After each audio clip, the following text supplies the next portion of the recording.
என்டிஏவுடைய வாக்கு சதவீதத்தையும் அதிமுக தலைமையிலான கூட்டணி வாக்கு சதவீதத்தை ஆட் பண்ணா ஒரு 30-31 இடத்துல நாம திமுக தலைமையிலான கூட்டணியை ஓவர்டேக் பண்றோம். 30-31 சரியா தெரியலீங்களா, 30 or 31. பட் அது ஒரு பேச்சு அமையாது. காரணம், மக்கள் வாக்களிக்கும் பொழுது ஒரு கூட்டணியும் பார்த்து வாக்களிக்கிறாங்க. ஏன்னா நாம தேர்தலுக்கு முன்பே மக்களுக்கு 3 ஆப்ஷன் தமிழ்நாட்டில் இருந்துச்சு. இவங்களுக்கு யார் ஓட்டு போடுறீங்க, இவங்களுக்கு யார் ஓட்டு போடுறீங்க, இவங்களுக்கு யார் ஓட்டு போடுறீங்க. ஸோ வாக்கு செலுத்திய பிறகு நம்ம 2 பேர் சேர்ந்திருந்தா எப்படி இருக்கும், அவங்க சேர்ந்திருந்தா எப்படி இருக்கும் அப்படிங்கிற கேள்வி ஒரு யூகத்தின் அடிப்படையிலான கேள்வி. ஆனா மக்களை பொறுத்த வரைக்கும் ஒரு கூட்டணியும் பார்த்து தான் அவங்க ஓட்டு போட்டாங்க. ஆனால் இன்னைக்கு சேர்ந்திருந்தால் 30-31 ஜெயிச்சிருக்கலாம் அப்படிங்கிறத தாண்டி இருவரும் ஏதோ ஒரு காரணத்திற்காக சேரவில்லை என்பதுதான் உண்மை. அதுதான் மக்கள் மன்றத்தில் இருந்துச்சு. மக்கள் அதெல்லாம் பார்த்து தான் இண்டிவிஜுவலா ஓட்டு போட்டாங்க. ஆனா நான் இப்போ ஓவர் கான்பிடன்ட், 2026 ஆட்சியை பிடிக்க போறேன். இல்ல இப்போ ஓவர் கான்பிடன்ட், ஆனா இன்னைக்கு ஓவர் கான்பிடன்ட். ஆனா இன்னைக்கு ஓவர் கான்பிடன்ட் தான். இலக்கு 2026 பாரதிய ஜனதா கட்சி இங்க ஆட்சியை பிடிக்கும். அதான் இலக்கு. அப்படித்தான் ஒரு தலைவர் இருக்கும், அப்படித்தான் இலக்கு வைத்து பணி செய்ய முடியும், அப்படித்தான் இலக்கு வைத்து வேகப்படுத்த முடியும். ஒருவேளை 2026 இன்னைக்கு 11% தான் இருக்கிறீங்க, 2026 ஆட்சியை பிடிக்கணும் 35% வேணும். எப்படி பிடிப்பீங்க? நீங்க கேட்கிற கேள்வியில் நியாயம் இருக்கு இல்லையா, நான் சொல்லிங்கன்னா. ஆனா எங்களுடைய இலக்கு அது உங்களுக்கு ஓவர் கான்பிடென்ட்டா தெரிஞ்சதுன்னா உங்களுடைய சொந்த கருத்தாகத்தான் பாக்குறாங்கன்னா.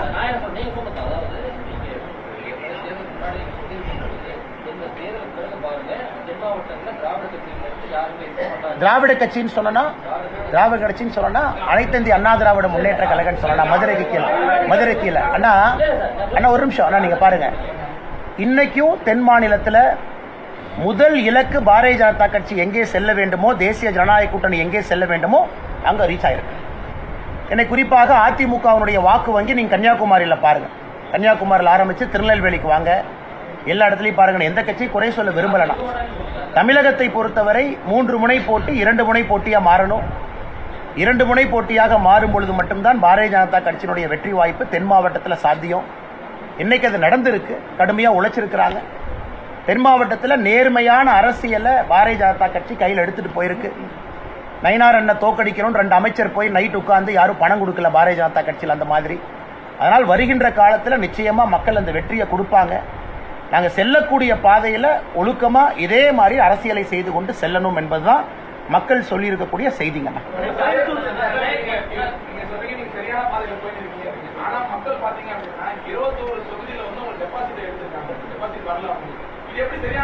நேச்சுரலுங்கண்ணா, நேச்சுரல். 2014 திராவிட முன்னேற்ற கழகத்தினுடைய வேட்பாளரை பாருங்க. இதற்கு முன்பு தமிழகத்தில் பாருங்க. தமிழகத்தில் டெபாசிட்னா 16.6 17% வாக்கு வங்கி வாங்கணும். 50 ஆண்டு காலமாக அரசியல் இருக்கக்கூடிய கட்சிகளே இன்னைக்கு தமிழகத்தில் 7 இடத்துல டெபாசிட் இழந்திருக்காங்களே. ஆட்சியில 5 முறை இருந்தவங்க டெபாசிட் இழந்திருக்காங்களே. முதலமைச்சராக 5 முறை இருந்தவர்கள் தமிழகத்தில் டெபாசிட் இழந்திருக்கிறாங்களே. அது நடந்திருக்கல, அது நடத்தி காட்டியது பாரதிய ஜனதா கட்சி தானே, தேசிய ஜனநாயக கூட்டணி தானே. அதனால் உங்களுக்கு தெரியும், இன்னைக்கு பாரதிய ஜனதா கட்சியினுடைய வாக்கு வங்கி ஓவரால் 11.5% இருக்குன்னா சில இடத்துல டெபாசிட் கண்டிப்பா போயிருக்கு. ஆனா டெபாசிட் மினிமமே 16.6%. அது கோயம்புத்தூர் மாதிரி ஒரு கோட்டையில அதிமுக ஜஸ்ட் டெபாசிட் வாங்கியிருக்காங்க, 0.4% எக்ஸ்ட்ரா வாங்கியிருக்காங்க. அதனால் இதையெல்லாம் நாங்கள் கவலைப்பட போவது கிடையாது. எங்களுடைய பயணத்தில் இதெல்லாம் ஒரு மைல்கல்லா தான் பார்க்கணும். முதல்ல 17% தாண்டுங்க, அப்புறம் 30% போங்க. அதனால் இதை பாட்டு நாங்கள் எதற்கு வருத்தப்படணும். இப்போ அண்டர்ஸ்டாண்ட் பண்ணலனா நான் சொல்ற கட்சி பேர்லாம் நோட் பண்ணிக்கங்க. தமிழகத்தில் இத்தனை கட்சிகள், திமுக, காங்கிரஸ், விசிகே, கம்யூனிஸ்ட், கொங்கு கட்சி, அதை தாண்டி ஒரு ஊரா போங்கண்ணா. இத்தனை கட்சிகள் சேர்ந்து இந்தியா முழுவதும் இவர்கள் ஒன்றாக இணைந்து பாரதிய ஜனதா கட்சி பெற்ற எம்பியை இந்தி கூட்டணி பெறல. எங்க கூட்டணி விடுங்கண்ணா.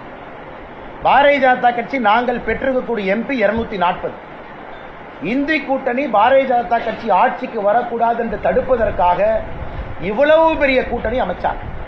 அவர்கள் பெற்றிருக்கக்கூடிய மொத்த எம்பி 231. இந்தி கூட்டணி பாரதிய ஜனதா கட்சியினுடைய எம்பிக்களை அவங்களால ஓவர்டேக் பண்ண முடியல. அதான் மக்கள் கொடுத்திருக்கக்கூடிய மெசேஜ். அதே நேரத்தில் உங்களுக்கு தெரியும், கொரோனா பெருந்தொற்றுக்கு பிறகு உலகத்தில் எந்த கட்சியும் தன்னுடைய ஆட்சியை தக்க வைக்கல. ட்ரம்ப் அவர்கள் ஆரம்பிச்சு ஐரோப்பிய நாடுகள் போங்க, யாருமே ஆட்சியை தக்க வைக்கல கொரோனாக்கு பிறகு. ஆனால் கொரோனாவுக்கு பிறகு தேசிய ஜனநாயக கூட்டணி ஆட்சியை தக்க வைத்திருக்கின்றோம். அதுவும் இந்தியாவில் பண்டிட் ஜவஹர்லால் நேரு அவர்களுக்கு பிறகு 3வது முறையாக மோடி அவர்கள் பிரதமராக வந்திருக்கின்றார்கள் என்பது சாதனை தானுங்கண்ணா. அவங்க அத்தனை கட்சி சேர்ந்து எங்க ஒரு கட்சியினுடைய எம்பி அவங்களால ஓவர்டேக் பண்ண முடியல. இதை நாங்கள் சாதனையாகத்தான் பார்க்கின்றோம். அதே நேரத்தில் லாசஸ் நடந்திருக்கு. யூபியில் எங்களுடைய எண்ணிக்கை குறைந்திருக்கிறது. நிச்சயமா அது காஸ் ஆஃப் கன்சர்ன். அதற்கான காரணத்தை எங்களுடைய தலைவர்கள் ஆராய்வார்கள், சரி செய்வார்கள். ராஜஸ்தானில் 11 இடத்தை நாங்கள் விட்டு கொடுத்துருக்கோம். போன முறை 25, இந்த முறை 14. அதற்கான காரணத்தை ஆராய போகிறோம். மும்பையில் எங்களுடைய வின்னிங் கம்மியாக இருக்குது. அதற்கான காரணத்தை ஆராயிரும். மகாராஷ்டிராவில் 18க்கு வந்திருக்கோம். கூட்டணியாக பாரதிய ஜனதா கட்சி குறைந்திருக்கு. அதற்கான காரணத்தை ஆராயிரும். அதே நேரத்தில் நாங்கள் சந்தோஷப்படுவது தமிழ்நாடு பாரதிய ஜனதா கட்சிகளுக்கு இன்ஸ்பிரேஷன் ஒரிசால ஆட்சிக்கு வந்திருக்கும். ஒரிசால 25 ஆண்டுகளாக மாண்புமிகு நவீன் பட்நாயக் அவர்களுடைய ஆட்சி. 25 ஆண்டுகள் பாரதிய ஜனதா கட்சி பொறுமையாக காத்திருந்து 2004 பாருங்க 0 சீட்டு, 1 சீட்டு, 3 சீட்டு, 8 சீட்டுன்னு வந்து இன்னைக்கு ஒரிசால 18 எம்பிக்களை பெற்று தனி பெரும்பான்மையோடு ஒரிசால ஆட்சி அமைக்கிறது. இதுதான் இந்த லெசன்ல எலெக்ஷன்ல வந்திருக்கக்கூடிய பெரிய லெசனுங்க. அதனால அது தமிழகத்தில் ஒரு நாள் அது நடக்கும். பொறுமையா இருக்கணும், வேலையை செஞ்சுக்கிட்டே இருக்கணும். அதனால இதையெல்லாம் இவ்வளவு பாசிட்டிவா பார்க்கிறோம். அருணாச்சல பிரதேசம் 3வது முறையாக ஆட்சியை தக்க வச்சிருக்கிறோம். இதையெல்லாம் இந்த தேர்தல் நடந்திருக்கக்கூடிய விஷயங்கள். ஆனால் எங்களை பொறுத்தவரை எங்கே தவறு நடந்திருக்கோ சரி பண்றோம். மக்கள் கொடுத்திருக்கக்கூடிய தீர்ப்பை தலைவணங்கி ஏற்றிருக்கிறோம். யூபியில் அவ்வளவு கம்மியா இருக்கக்கூடாது, ஆயிருக்கு. அதற்கான காரணத்தை கண்டுபிடிச்சு தலைவர்கள் சரி செய்வாங்க. மகாராஷ்டிராவில் அவ்வளவு ஆயிருக்கூடாது, நாங்க ஆட்சியில் இருக்கோம், ஆயிருக்கு, அதை சரி பண்றோம். மக்களுடைய தீர்ப்பை காலையில் தேவேந்திர பட்னவிஸ் அவங்க பிரஸ் மீட்ல சொன்னாங்க, தலைவணங்கி ஏற்றுக்கொள்கின்றோம் என்று. அதனால் இவ்வளவு விஷயங்கள் இந்த நாட்டுக்குள்ள நடந்திருக்கு. அதனால் அதையும் நம்ம நல்லதா பார்த்துதாங்க ஆகணும்.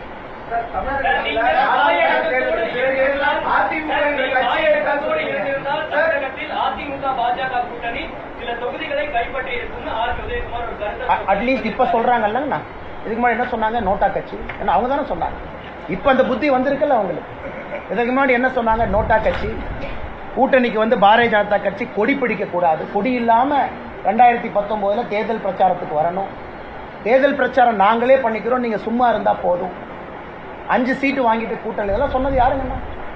நோட்டாவை தாண்டி வருமா?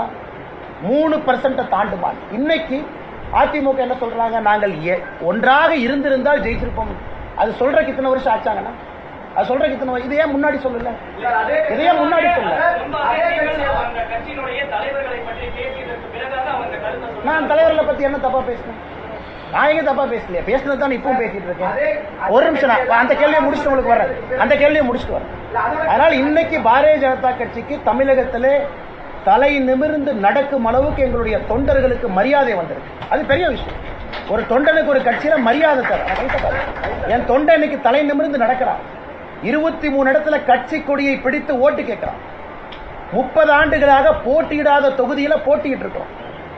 20 ஆண்டுகளாக தாமரை போகாத இடத்துல ஓட்டு வாங்கியிருக்கோம். இப்படிதானே கட்சி வளரும். இதே ஒரிசால நீங்க நவீன் பட்நாயக் கூட கூட்டணி வைங்கன்னு 10 ஆண்டுகளுக்கு முன்பு சொல்லி இருந்தால் இன்னைக்கு பாரதிய ஜனதா கட்சி ஆட்சிக்கு வந்திருக்குமா? 1% கட்சின்னு சொன்னீங்க ஒரிசால. 2004 0 கட்சி நீங்க. 1 சீட் 2009, 14 3, 19 8. இன்னைக்கு எங்க இருக்கும்? ஆட்சியில் இருக்கு. ஒரு கட்சி படிப்படியாகத்தான் வளர முடியும். எனக்கு கொடுத்திருக்கக்கூடிய வேலை இந்த கட்சியை வளர்ப்பதுதான் என் வேலை. இன்னொருத்தரோடு அனுசரையாக இருப்பது என் வேலை கிடையாது. எனக்கு மோடி அவர்களாக இருக்கட்டும், தேசிய தலைவர்களாக இருக்கட்டும், எனக்கு சொல்லிக் கொடுக்கிறது இந்த மைதானத்தில் இப்படித்தான் விளையாடணும்னு சொல்லி அனுப்பியிருக்காங்க. அந்த மைதானத்தில் கட்சி இப்படித்தான் விளையாடும். ஒருவேளை அனுசரணையாக வேண்டும் என்று இந்த கட்சி நினைச்சா இன்னொரு தலைவரை போட்டு அனுசரணையா போய்க்குவாங்க. ஆனா அண்ணாமலையை பொறுத்தவரை இந்த அரசியலை செய்ய வேண்டும் சொல்லியிருக்காங்க. அப்படித்தான் செஞ்சுக்கிட்டு இருக்கோம். அதுக்கு மக்கள் தீர்ப்பு கொடுத்திருக்காங்க. வெற்றி பார்க்கிறோம், தோல்வியும் பார்க்கிறோம். அதை எப்படி அடுத்த கட்டம் எடுத்து செல்ல வேண்டும் என்று யோசிக்கின்றோம், எடுத்து செல்லுவோம். அதனால பாரதிய ஜனதா கட்சி நீங்க பார்க்கணும். இன்னைக்கு ஜெயிச்சுட்டா நீங்க என்ன சொல்லுவீங்க? ஓ, பாரதிய ஜனதா கட்சி தமிழ்நாட்டில் வந்துருச்சு. இந்த பேச்சை இன்னைக்கு தானே வந்திருக்கு. இத்தனை காலமா நோட்டா கட்சின்னு எத்தனை இடத்துல பத்திரிகையில் எழுதுனீங்க. ஆனால் எங்களை பொறுத்தவரை எங்கள் இலக்கில் போறோம். நாளைக்கு காலையில் ஆட்சியை பிடிக்க வேண்டும் தமிழகத்தில் என்பது எங்களுடைய நோக்கம் இல்லைங்கண்ணா. அது நடக்காதுன்னு எங்களுக்கு தெரியும். இன்னும் உழைப்பு கொடுக்கணும், இன்னும் ரொம்ப தூரம் போகணும். இந்த நாவடக்கம், அதே நாவடக்கத்தோடு அவங்க பேசியிருக்கலாமே. அதே நாவடக்கத்தோடு அவங்க பாரதிய ஜனதா கட்சியினுடைய தலைவர்களை தொண்டர்களை மதிச்சிருக்கலாமே. பாரதிய ஜனதா கட்சி இந்த கட்சி அந்த கட்சி இப்போ சொல்றாங்களே. அந்த சொந்த தலைவர்களுடைய மகன்ல எங்க நிற்கிறாங்க? 3வது இடத்துக்கு தள்ளப்பட்டு நிற்கிறாங்க. அதே தலைவர்கள் தானே சென்னையில் பேசினாங்க. அதையெல்லாம் ஏன் நாவடக்கத்தோடு அவங்க பேசல? அதே தலைவர்களுடைய சொந்த மகன் அந்த தொகுதியில் எம்பியாக இருந்தவர் ஏன் 3வது இடத்துக்கு போகணும்? அதெல்லாம் கூட மக்கள் பார்க்கறாங்களே. எவ்வளவு ஓட்டு கம்மியா வாங்கியிருக்காங்க. சென்னையில 3 இடத்திலும் கூட, தலைநகரத்தில் 2 இடத்துல பாரதிய ஜனதா கட்சி, இங்கே ஆளுகின்ற கட்சி 5 முறை இருந்த அதிமுகவையே 3வது இடத்துக்கு தள்ளி இருக்கும். மதுரையில் எதுக்கு அதிமுக 3வது இடத்துக்கு தள்ளி இருக்கும்? திருநெல்வேலி சவுத்துல பாருங்க, கன்னியாகுமரியில் அவங்களுடைய வாக்கு என்ன? அதனால இந்த தலைவர்கள் நாவடக்கத்தோடு பேசாததற்கு மக்கள் கொடுத்த, அதிமுகவுக்கு கொடுத்த பரிசு தான். இவங்க நாவடக்கத்தோடு பேசியிருக்கணும்.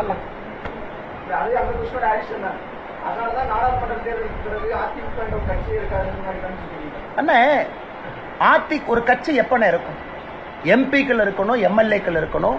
அந்த கட்சி வளர்ச்சி பாதையில் இருக்கணும். 2014 பாராளுமன்ற தேர்தலில் அதிமுகவுடைய வாக்கு சதவீதம் எவ்வளவு பாருங்க, 42%.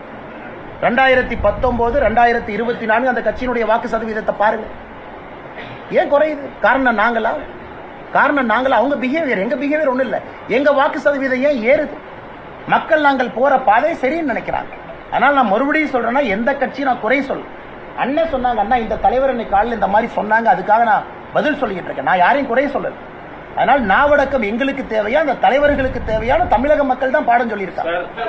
அதிமுக 13 இடங்களில் 13 தொகுதிகளில் 3வது இடத்துக்கு தள்ளப்பட்டு சில தொகுதிகளில் டெபாசிட்டை பறிகொடுத்திருக்கிறது. இது நீங்கள் முன்னெடுத்து வந்த அரசியல்ல இருதுருவ அரசியல் தமிழகத்தில் முடிவு பெறுவதற்கான ஒரு துவக்க புள்ளியாக பார்க்கலாம்.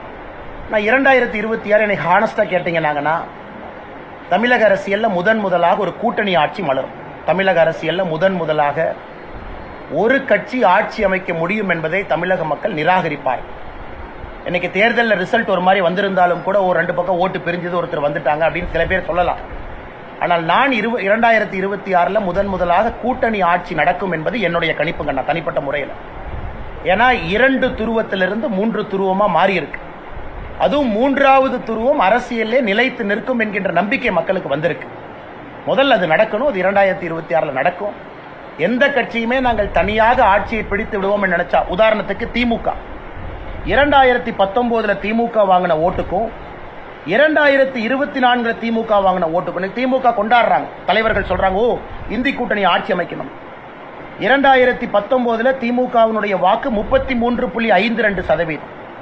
அதே திமுக இன்னைக்கு 5 ஆண்டுகள் கழித்து 26% வந்திருக்காங்க. கிட்டத்தட்ட திமுகவை பொறுத்தவரை 6% திராவிட முன்னேற்ற கழகம் தன்னுடைய வாக்கை இழந்திருக்கிறாங்க. அது என்ன மெசேஜ்ங்க?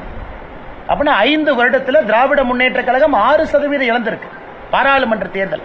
ஆனா பாரதிய ஜனதா கட்சி 2019 அகில இந்திய அளவில் 38%, இன்னைக்கு 36%. 1% நாங்கள் இழந்திருக்கோம்.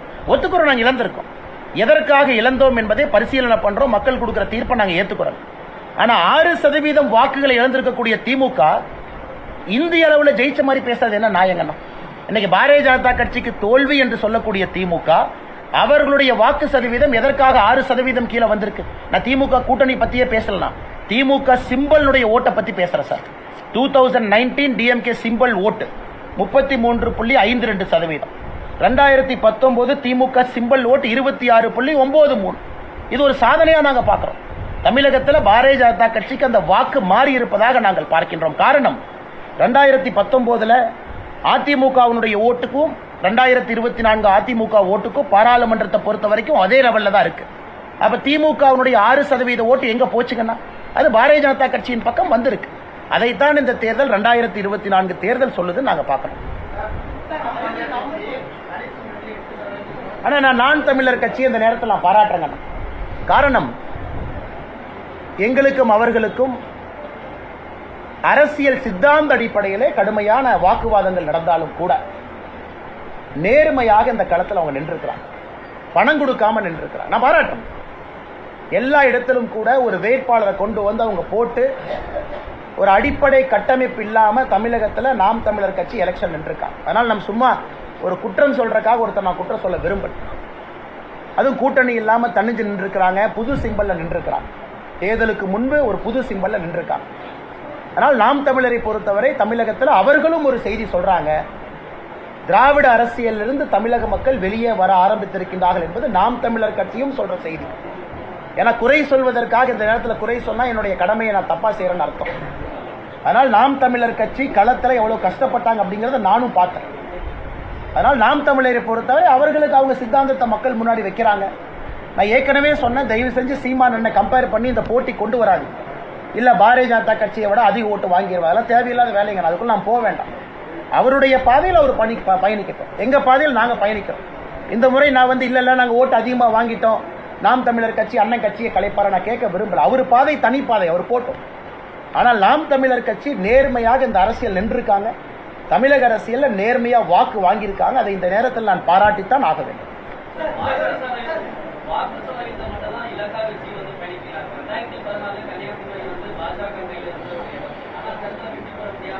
கூட்டணி இல்லை. ஆனா 2014 பொறுத்தவரை சாருக்கு தெரியும், உங்களுக்கு தெரியாது இல்ல, காங்கிரஸ் தனிச்சிருந்தாங்க. கன்னியாகுமரியில காங்கிரஸ் தனிச்சிருந்தா என்ன இருக்குன்னு உங்களுக்கு தெரியும். திமுக தனிச்சிருந்தாங்க, அதிமுக தனிச்சிருந்தாங்க. ஸோ கன்னியாகுமரி பத்தி தெரிஞ்ச நண்பர்களுக்கு காங்கிரஸும் திமுகவும் தனித்திருந்தால், அதிமுகவும் தனித்திருந்தா கன்னியாகுமரி என்னாவும் உங்களுக்கு தெரியும், எனக்கு தெரியும். 2014 பொறுத்தவரை அது கன்னியாகுமரியில 4 முனை போட்டி ஆரம்பிச்சு. ஆனா 2024 களம் வேறு. ஆனா எங்களுடைய வேட்பாளர் கடுமையாக உழைத்து இன்னும் அதிகமான வாக்குகளை பெற்று நம்முடைய வேட்பாளர்கள் இந்த நேரத்தில் சாதனை செய்திருப்பதாக தான் நாங்கள் பார்க்கிறோம். ராகுல் காந்தி அவர்களுடைய பாரத் ஜோடோ யாத்திரை ஆரம்பிக்கப்பட்ட இடம் அது. கன்னியாகுமரிக்குள்ள காங்கிரஸும் டிஎம்கேவும் ஒன்னா சேரும் பொழுது அது ஒரு ஃபார்மிடபிள் காம்பினேஷன். ஏன்னா உங்களுக்கு டெமோகிராஃபி தெரியும். அதை தாண்டி இன்னைக்கு பாரதிய ஜனதா கட்சி அங்கே நின்று இந்த வாக்கை எடுத்து வருகின்ற காலத்தில் வெற்றி பெறுவோங்க நம்பி. ஏன்னா 2014 கன்னியாகுமரியும் 2024 கன்னியாகுமரியும் ஃபேர் கம்பேரிசன் இல்லைங்கன்னா அது கண்டிப்பா வேறு வேறு களம் இரண்டும். இங்கிருந்து வரேன்.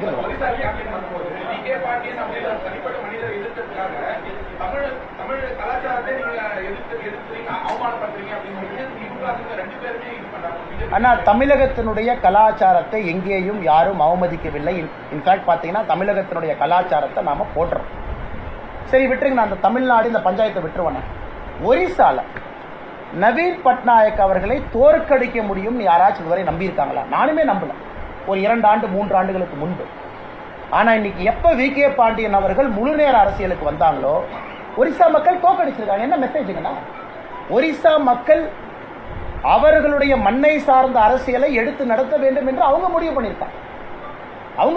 அதில் நீங்கள் நான் எப்படி நான் குற்றம் சுமத்த முடியும்? அந்த மக்களுடைய ஆதங்கம் ஒரிசாவை பொறுத்தவரை மண் சார்ந்த அரசியலா இருக்கணும். So VK. பாண்டியன் அவர்கள் எப்ப அரசியலுக்குள்ள பிஜு ஜனதா தள் கட்சியில நம்பர் 2ஆக அறிமுகப்படுத்தப்பட்டாரோ அதன் பிறகு 25 ஆண்டுகளுக்கு பின்பு பெரிய தோல்விங்கண்ணா, பெரிய தோல்வி. அது பாரதிய ஜனதா கட்சியினுடைய எம்எல்ஏ எங்க இருந்துச்சு, இன்னைக்கு தனி பெரும்பான்மையில வந்திருக்கும். அதனால் பாரதிய ஜனதா கட்சி பிரச்சாரத்தின் பொழுது என்ன சொன்னார்களோ அதை ஒரிசா மக்கள் அங்கீகாரம் செய்வதாகத்தான் இந்த தீர்ப்பை நாங்க பார்க்கிறோம். அதே நேரத்தில் எங்கேயும் நாங்க பண்ணல. யாரோ வாட்ஸ்அப்ல ஒரு வீடியோ போடுறாங்க, இந்த வீடியோல யாரோ சாப்பிட்ற மாதிரி போடுறாங்க.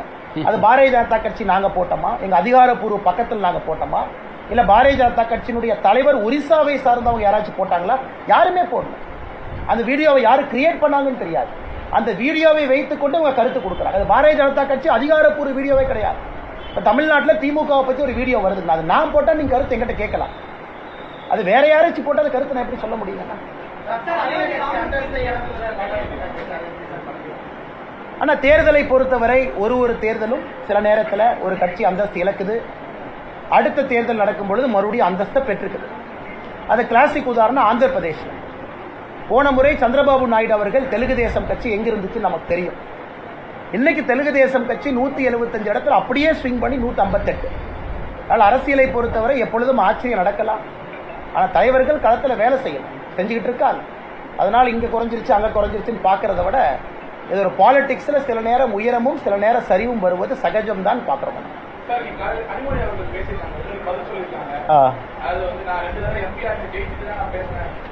எங்க அப்பா அரசியல் இல்லைன்னா, எங்க அப்பா பேர் குப்புசாமிங்கண்ணா, விவசாயம் பண்றாரு. சொல்றேன் கேளுங்க, எங்க அப்பா பேர் கருணாநிதி இல்ல, அவர் 6 டைம் எம்எல்ஏவா இல்ல, 7 டைம் எம்எல்ஏவா இல்ல. எங்க அப்பா தோட்டத்துல ஆடு மாடு மேய்ச்சு விவசாயம் பண்றாரு, ஒரு பையன் நானு. ஆனால் நான் ஜெயிக்கிற கொஞ்சம் நேரம் ஆகுங்க. படிப்படியா ஒரு படியா ஏறித்தான் ஜெயிக்க முடியும். எங்க அப்பா கருணாநிதியா இருந்தா நானும் ஜெயிச்சிருப்பேன். ஆனா எங்க அப்பா குப்புசாமி, குப்புசாமி எனக்கு என்ன சொல்லி கொடுத்து கைத்தட்டாரு. குப்புசாமி என்ன சொல்லி கொடுத்துருக்காருன்னா, தம்பி மெதுவா போ, நியாயமா போ, நேர்மையா போ, நீ ஒரு நாள் ஜெயிப்பேன்னு தான் குப்புசாமி எனக்கு சொல்லி கொடுத்துருக்காரு. கனிமொழி அக்கா சொல்லியிருக்காரு, அண்ணாமலை அவர்கள் மாநில தலைவர் பொறுப்பிலிருந்து விலக வேண்டும்னு. ஒருவேளை கனிமொழி அக்கா பிஜேபிக்கு வர மாதிரி இருந்தா பரிசீலனை பண்றேன்.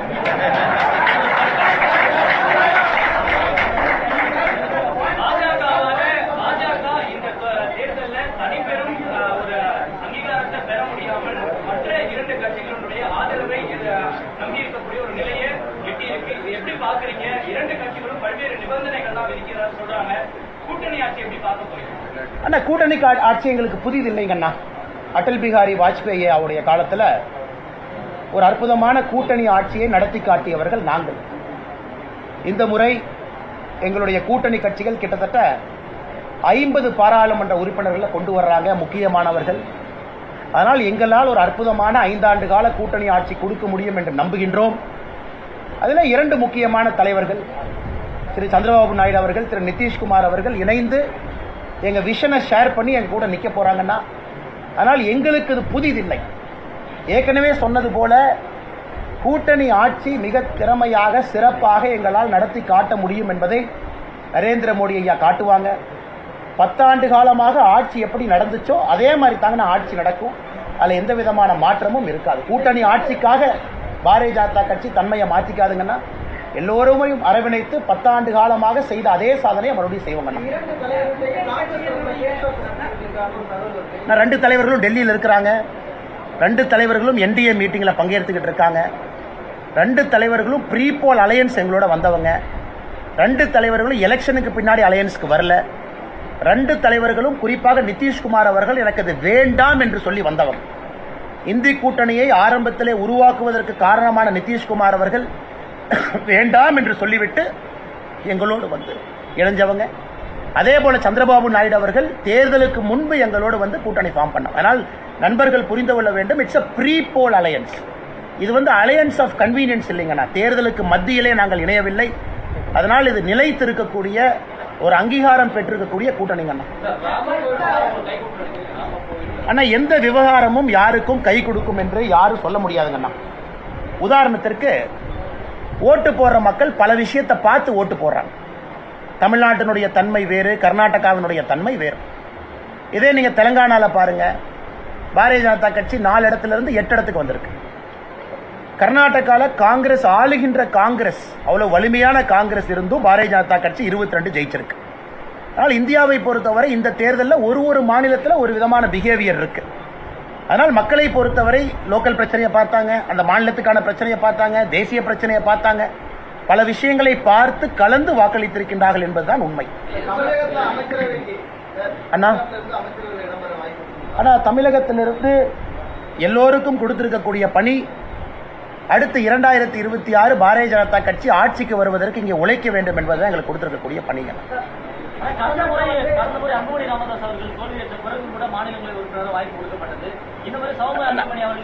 இப்ப அன்புமணி ராமதாஸ் அவர்கள் மாநிலங்களவை உறுப்பினராக தான் இருக்கிறாங்க. அவங்க நம்முடைய தேசிய ஜனநாயக கூட்டணியினுடைய முக்கியமான ஒரு வேல்யூபிள் மெம்பர். அவங்க இருக்கிறாங்க, வேலை செஞ்சுக்கிட்டு இருக்காங்க. வருகின்றதெல்லாம் வருகின்ற காலத்தில் பொறுத்திருந்து பார்ப்போம்.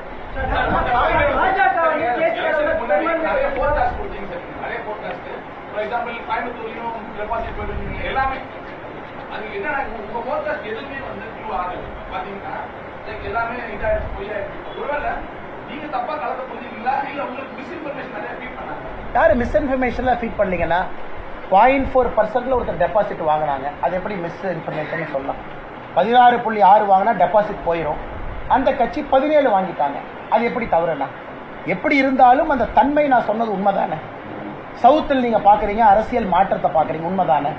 தமிழகத்தில் பாரதிய ஜனதா கட்சி வளர்ந்துருக்குன்னு சொன்னேன், நிறைய நண்பர்கள் வளரலீங்க, வளர்ந்துருக்கிறது உண்மைதானே. அதே நேரத்தில் இந்திய அளவில் நிறைய இடங்கள் வருவோம் என்று எதிர்பார்த்தோம், வரல. ஏன் வரல? பரிசீலனை பண்றோம்.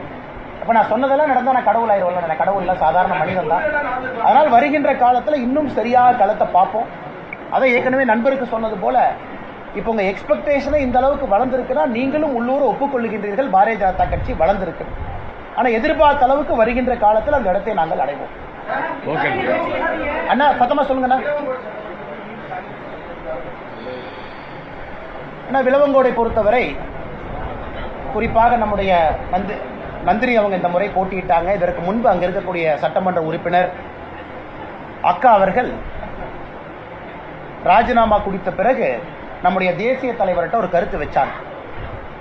எனக்கு கன்னியாகுமரி சீட்டு வேண்டாம், நான் எதுவும் கேட்க போறதில்லை, விளவங்கோடு சீட்டு கேட்க போறதில்லை, இன்னும் கொஞ்ச நாள் இந்த பாரதிய ஜனதா கட்சியில நான் தொண்டராக பணி செய்ய விரும்புகின்றேன் என்கின்ற கருத்தை நட்டாஜியோட இல்லத்துல வச்சாங்க. நானும் கூட இருந்தேன். அதனால் என்னை எதுக்குமே நீங்க கன்சிடர் பண்ணாதீங்க. பாரதிய ஜனதா கட்சியினுடைய பெரும் தலைவர்கள், மிகப்பெரிய தலைவர்கள் எல்லாம் இருக்கிறாங்க, பொன்னாரன் எல்லாம் இருக்கிறாங்க, அதனால் நான் கொஞ்ச நாளைக்கு பணி செய்யறேன், என்னை கன்சிடர் பண்ணாதீங்கன்னு அவங்க கேட்டுக்கிட்டாங்க. இன்னைக்கு அவங்க தொண்டராக பணியாற்றுறாங்க. ஆனால் விளவங்கோட்டில் இன்னைக்கு பாரதிய ஜனதா கட்சி 2வது இடத்துக்கு வந்திருக்கோம், கடுமையாக போராடி வந்திருக்கோம். வெற்றி தோல்வி என்பதெல்லாம் சகஜன. ஒரு இடத்துல வெற்றி கிடைக்கும், ஒரு இடத்துல தோல்வி கிடைக்கும். குறிப்பாக கன்னியாகுமரி ட்ரெண்ட் உங்களுக்கு தெரியும்.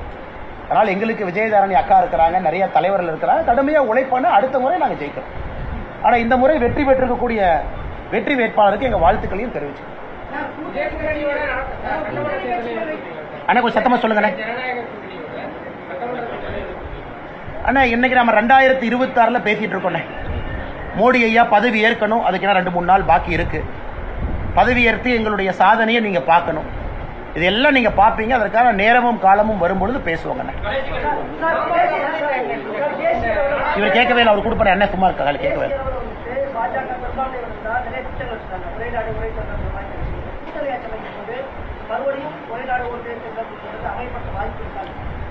அண்ணே, ஒரே நாடு ஒரே தேர்தல் என்பதை யாரும் எதிர்க்கலைங்கண்ணா, யாரும் எதிர்க்கல. அது கன்சென்சஸ் வேணும். நாம தனி பெரும்பான்மை பெற்று ஒரே நாடு ஒரே தேர்தலை கொண்டு வந்தாலும் கூட அதை கன்சென்சஸோட தான் கொண்டு வர போறோம். ஏன்னா உங்களுக்கு தெரியும், சட்டமன்றத்திலும் அதற்கு அனுமதி வேண்டும். அதை நம்ம புரிஞ்சுக்கணும். பாராளுமன்றத்தில் ராம்நாத் கோவிந்த் அவர்கள் ரிப்போர்ட்டை கொடுத்திருக்காங்க. பாராளுமன்றத்தினுடைய அனுமதி, சட்டமன்றத்தினுடைய அனுமதி பெரிய ப்ராசஸ், ஜிஎஸ்டி வந்த மாதிரிங்கண்ணா. அதனால் அப்படி இருந்தாலும் அது கன்சென்சஸ், இப்படி இருந்தாலும் கன்சென்சஸ் தான். அதை நிச்சயமாக எல்லாத்துக்கிட்டையும் பேசி எல்லோரையும் ஒரே வழி பாதைகளை கொண்டு அதை ஏற்றுவதற்கான எல்லா முயற்சியும் நம்ம கட்சி எடுப்பாங்க. ஏன்னா எங்களோட மேனிஃபெஸ்டோ ப்ராமிஸ் அது. அதனால் நீங்க பொறுத்திருந்து பாருங்க. எந்த நிபந்தனையும் யாரும் வைக்கலீங்கன்னா, ஏன்னா பத்திரிகையில வருது, எல்லாரும் டெல்லியில் இருக்கிறாங்க, எல்லாரும் முழு ஆதரவு கொடுப்பதா சொல்லியிருக்கிறாங்க. சந்திரபாபு நாயுடு அவர்கள் இன்று காலையில் பிரஸ் மீட்ல சொன்னாங்க முழு ஆதரவு கொடுக்குறோன்னு. நிதிஷ்குமார் ஐயா நேத்தே பேசினாங்க, காலையில் முதல் விமானத்தில் டெல்லி போறோன்னு அவங்களும் வந்திருக்கிறாங்க. அதனால எல்லோரும் நிபந்தனை இல்லாம முழு ஆதரவு கொடுத்திருக்கும் பொழுது பத்திரிகையில யூகத்தின் அடிப்படையில் வரக்கூடிய செய்திக்கு நான் கருத்து சொன்னா தப்பா போயிருங்கண்ணா. அதனால பத்திரிகை நண்பர்களுக்கு மறுபடியும் வணக்கத்தை தெரிவித்து நன்றியை தெரிவிச்சுக்கிறோம். நன்றிங்கண்ணா. இங்கிலீஷ்